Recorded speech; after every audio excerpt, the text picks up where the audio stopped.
नमस्कार, स्वागत है आपका हमारे चैनल एक्सप्लेन स्पिरिचुअल में और मैं हूं आपके साथ श्रुति। और आज हम अपने रिपोर्ट में बात करने जा रहे हैं श्री कृष्ण लीला की। जैसा कि हमने पिछले वीडियो में कृष्ण लीला की कुछ बातें बताई, वहीं आज हम अपने रिपोर्ट में कृष्ण लीला की आगे की बातें बताने जा रहे हैं। चलिए बताते हैं श्री कृष्ण लीला में आगे क्या हुआ। आज हम अपने इस वीडियो में बताएंगे श्री कृष्ण और बलराम संवाद की बात बताएंगे। वहीं जिस तरह से हमने पिछले वीडियो में बताया था पांडव किस तरह से सुरंग के द्वारा बच निकलते हैं, चलिए बताते हैं आज आगे क्या क्या हुआ। देखिए हमारी खास रिपोर्ट। नाव में बैठने से पूर्व वज्रदत्त पांडवों से कहता है कि पार उतरते ही उत्तर दिशा में जाइएगा। 10 कोस जाने पर एक जगह है, वट के 4 वृक्ष मिलेंगे। वहां से पश्चिम की ओर 20 कोस जाने के पश्चात एक पहाड़ी मिलेगी। उस पहाड़ी को पार करने के पश्चात सीधे चलते जाइए। उधर कोई नगर नहीं है, केवल कुछ वनवासी जातियां रहती हैं। वहीं से हस्तिनापुर की सीमा समाप्त हो जाएगी और पांचाल देश की सीमा प्रारंभ हो जाएगी। आप पांचाल के गांव में इसी ब्राह्मण के वेश में घूमते रहिए। वही महामंत्री जी का आपको अगला संदेश मिलेगा। उधर महल आग में धू धू कर जल रहा होता है तो एक नागरिक कहता है, देखो बेचारी कुंती का कैसा दुर्भाग्य है कि 5 जवान बेटों के साथ आग में जलकर मृत्यु को प्राप्त हुई। एक महिला रोते हुए कहती है, कहने को तो महारानी थी, परंतु इस जीवन में क्या सुख पाया उसने। इस पर एक कहता है कि एक बात बड़ी विचित्र है कि इतना बड़ा महल जलकर खाक हो गया, परंतु इसमें ईंट पत्थर का कहीं नामो निशान नहीं। कि मुझे तो दाल में कुछ काला लगता है, कहीं दुर्योधन इत्यादि ने कोई षड्यंत्र न रचा हो। इस तरह नागरिकों में कई तरह की बातें होती। इधर सभी बातें समझने के बाद वज्रदत्त कहता है कि राजमाता और राजकुमारों के श्री चरणों में सेवक का प्रणाम। तब युधिष्ठिर कहते हैं, वज्रदत्त तुम्हारी इस सहायता के लिए हम तुम्हारे सदैव ऋणी रहेंगे। विदुर काका को हमारा प्रणाम कहना। तब अर्जुन बीच में ही कहता है कि और काका को यह भी कहना कि वह भीम और अर्जुन की शक्ति पर पूरा भरोसा रखे। हम दोनों के रहते युवराज युधिष्ठिर का अधिकार कोई नहीं छीन सकता। और कहना कि उनकी आज्ञा अनुसार अभी तो हम अज्ञातवास में चले जाते हैं, परंतु बहुत देर इस वेश में नहीं रह सकेंगे। अपने भाई का अधिकार मांगने के लिए अतिशीघ्र अर्जुन हस्तिनापुर के दरवाजे खटखटाने आएगा। यह सुनकर युधिष्ठिर कहते हैं कि विदुर काका से तुम ऐसी कोई भी बात मत कहना वज्रदत्त। उनसे कहना कि हम उनके संदेश की प्रतीक्षा करेंगे कि आगे हमें क्या करना चाहिए। वे जैसी आज्ञा देंगे वैसा करना हमारा धर्म होगा। वज्रदत्त कहता है, जी युवराज।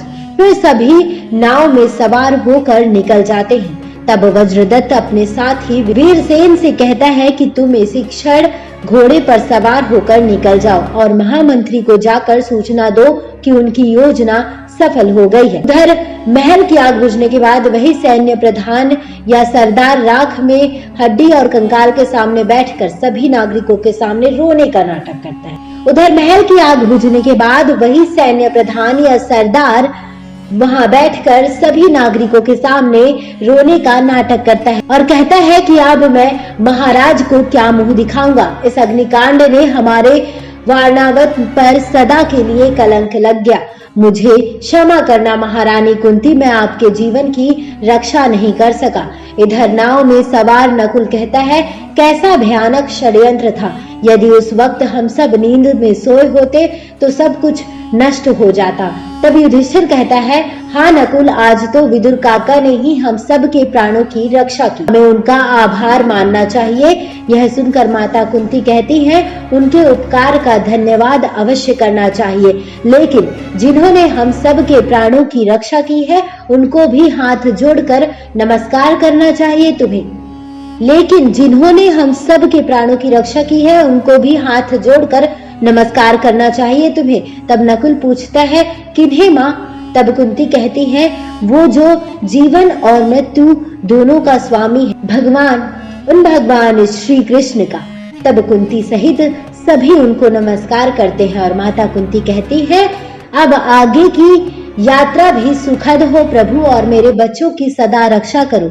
श्री कृष्ण कुंती की पुकार सुन लेते। इसके बाद शकुनी रोते हुए महाराज धृतराष्ट्र और गांधारी के पास जाकर यह समाचार सुनाता है कि वारणावत में महल की आग में जलकर सभी पांडव अपनी मां कुंती के साथ मृत्यु को प्राप्त हुए। धृतराष्ट्र एवं गांधारी के साथ ही शकुनी झूठ मूठ कर रोकर विलाप करता है। शकुनी अग्निकांड की सारी घटना को विस्तार से सुनाता है और कहता है कि हमारे सैनिकों ने उन्हें बचाने की बहुत कोशिश की और नगरवासियों ने भी बहुत कोशिश की, लेकिन आग इतनी प्रचंड थी कि कोई कुछ नहीं कर सका और केवल राख बचे तो केवल कुंती और उसके 5 पुत्रों की केवल राख बची। गांधारी ये सुनकर बेहोश हो जाती है। उधर बलराम के समक्ष श्री कृष्ण ध्यान में बैठे यह सब घटनाक्रम देख रहे थे तभी वहां पर अक्रूर जी आकर रोते हुए कहते हैं कि एक बड़ा दुखद समाचार है प्रभु। बलराम कहते हैं क्या हुआ अक्रूर जी, कौन सा दुखद समाचार है? यह सुनकर बलराम घबरा जाते हैं और दुखी हो जाते हैं, लेकिन श्री कृष्ण मुस्कुराते रहते हैं। बलराम रोते हुए कहते हैं कन्हैया कुछ सुना तुमने? तब श्री कृष्ण कहते हैं हाँ दाऊ भैया सुन लिया। यह समाचार यदि सत्य है तो अत्यंत दुखदायी है। इस पर अक्रूर जी कहते हैं कि मेरे विश्वस्त गुप्तचर अभी हस्तिनापुर से आए हैं। महाराज धृतराष्ट्र और राज परिवार के अन्य सदस्य उनका श्राद्ध करने के लिए यमुना तट पर जाने वाले हैं, इसलिए मैं आपको यह सूचना देने आया था कि आपको भी अपनी बुआ और उनके पुत्रों को जलांजलि देने उनके साथ जाना चाहिए। कृष्ण कहते हैं वहां जाने की क्या आवश्यकता है? इस पर बलराम कहते हैं वहां जाने की आवश्यकता इसलिए है कन्हैया कि वहां जाकर शोकाकुल लोगों को कुछ सांत्वना दी जाए। ऐसे दुख के समय में किसी का दुख बांटने से उसे बहुत सहारा मिलता है। ऐसे दुख के समय में किसी का दुख बांटने से उसे बहुत सहारा मिलता है। इस पर श्री कृष्ण कहते हैं ये तो ठीक है दाऊ भैया, परंतु दुख तो उसके साथ बांटा जाता है जो दुखी हो, लेकिन वहाँ कौन दुखी है? राज परिवार में कौन ऐसा होगा जो पांडवों के मरने का शोकातुर होगा? यह सुनकर बलराम आश्चर्य से कहते हैं क्या? तब श्री कृष्ण कहते हैं हाँ दाऊ भैया, उन सब का दुख केवल एक दिखावा है। यहाँ तक स्वयं महाराज धृतराष्ट्र के मन में भी एक छिपी हुई प्रफुल्लता सी होगी। ऐसा कहकर श्री कृष्ण हंसते हुए पलंग पर से उठकर खड़े हो जाते हैं और फिर कहते हैं वास्तव में दाऊ भैया यही संसार की रीति है कि मरने वाले के लिए कोई भी नहीं रोता। पति पत्नी भाई बहन बेटा बेटी सब अपने अपने नुकसान के लिए रोते हैं और केवल उतना ही रोते हैं जितना उनको निजी तौर पर नुकसान होता है, बस। अन्यथा मरने वाले के लिए तो ना किसी को चिंता होती है और ना ही कोई रोता है, कोई भी नहीं, केवल एक को छोड़कर। तब बलराम जी पूछते हैं वो एक कौन? तब श्री कृष्ण कहते हैं माँ का दुख निस्वार्थ होता है, केवल माँ की पीड़ा निश्चल होती है और किसी की भी नहीं। सो जो सचमुच दुख करने वाली थी वो बेचारी तो अक्रूर जी की सूचना के अनुसार उनके साथ ही चली गई, तो अब हम वहाँ किसका दुख बांटने जाए? तब बलराम कहते हैं समझ में नहीं आता कन्हैया ये सब कैसे हुआ? सो जो सचमुच दुख करने वाली थी वो बेचारी तो अक्रूर जी की सूचना के अनुसार उनके साथ ही चली गई, तो अब हम वहाँ किसका दुख बांटने जाए? तब बलराम कहते हैं समझ में नहीं आता कन्हैया ये सब कैसे हुआ, क्यों हुआ? इस पर श्री कृष्ण कहते हैं क्यों का तो केवल एक ही उत्तर है भैया कि जिसका जन्म हुआ है उसे एक न एक दिन मृत्यु भी अवश्य आएगी। सो इस मृत्यु लोक में किसी का मरना कोई नई बात नहीं है और न कोई विचित्र बात है। ऐसा कहकर श्री कृष्ण मुस्कुराते हुए पुनः पलंग पर विश्राम मुद्रा में लेट जाते हैं। यह सुनकर बलराम कहते हैं कि वह बात विचित्र नहीं है, लेकिन मैं जो अब देख रहा हूँ वह अवश्य विचित्र बात है। इस पर श्री कृष्ण कहते हैं ऐसी कौन सी विचित्र बात देख रहे हैं आप भैया? तब बलराम कहते हैं कि मैं देख रहा हूँ कि बुआ कुंती और 5 पांडवों के मृत्यु का तुम्हें कोई दुख नहीं है। इस पर श्री कृष्ण कहते हैं हाँ भैया ये समाचार सुनकर हमें कोई दुख नहीं हुआ। तब बलराम कहते हैं लेकिन क्यों?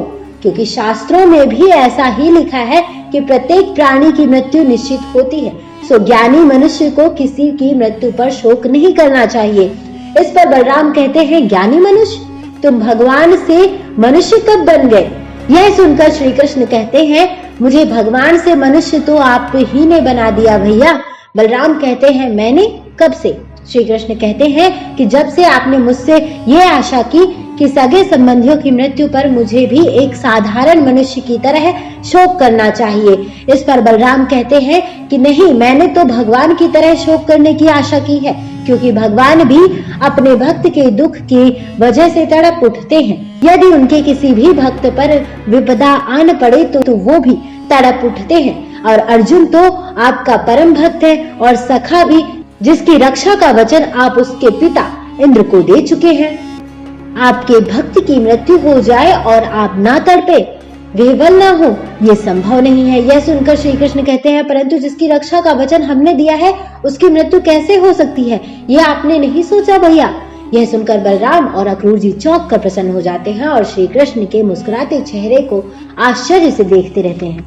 आगे क्या हुआ बताएंगे आपको अपनी अगले वीडियो में। बता दें आपको हमें पूरी जानकारी वेबसाइट्स और अन्य जगहों से प्राप्त हुई है। जानकारी आपको कैसी लगी आप हमें कमेंट बॉक्स में कमेंट कर जरूर बताएं और इस वीडियो को ज्यादा से ज्यादा लाइक करें, शेयर करें और चैनल को सब्सक्राइब करें और देखते रहिए नेक्स्ट टाइम इस पेज पर। राधे कृष्ण, जय श्री कृष्ण।